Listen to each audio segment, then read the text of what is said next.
তাদের হক কি, তারা আমাদের থেকে কি পায়? মাতা পিতার হক 14টি। কয়টি? 14টি। তার মধ্যে জীবিত অবস্থায় 7টি, মৃত্যুর পর 7টি। জীবিত অবস্থায় দুনিয়ার মধ্যে মাতা পিতা আমাদের থেকে হক পাবে। হক সেগুলি হলো তাদের সাথে কি করতে হবে?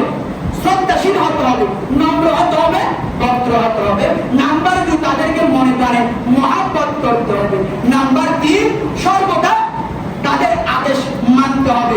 নাম্বার 4, তাদের খেদমত করতে হবে। নাম্বার 5, তাদের প্রয়োজনগুলো পূরণ করতে হবে। নাম্বার 6, তাদেরকে সর্বদা ভালো রাখার চেষ্টা করতে হবে। নাম্বার 7, নিয়মিত তাদের সাথে সাক্ষাৎ দেখাশোনা করতে হবে। বলুন না সুবহানাল্লাহ। এই জীবিত অবস্থায় মাতা পিতার এই হক 7টি হক আদায় করার মহান আল্লাহ তাআলা সেই তৌফিক দান করুন। সকলে বলুন আমিন। সালাতুন ইয়া রাসূলুল্লাহ।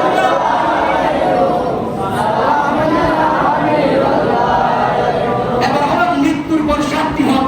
মাতা পিতা যখন মারা যাবে ছেলের উপর 7টি হক।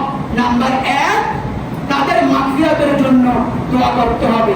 নাম্বার 2, সওয়াব পৌঁছানোর জন্য দোয়ার আয়োজন করতে হবে। নাম্বার 3, সাথী সঙ্গী এবং আত্মীয় স্বজনদের সম্মান করতে হবে। নাম্বার 4, ঋণ পরিশোধ করতে হবে, আমানত আদায় করতে হবে। নাম্বার 5, শরীয়ত মতে ওসিয়ত পূরণ করতে হবে। নাম্বার 6, মাঝে মাঝে তাদের কবর জিয়ারত করতে হবে। নাম্বার 7, তাদের সাথী সঙ্গীদের সাহায্য করতে হবে।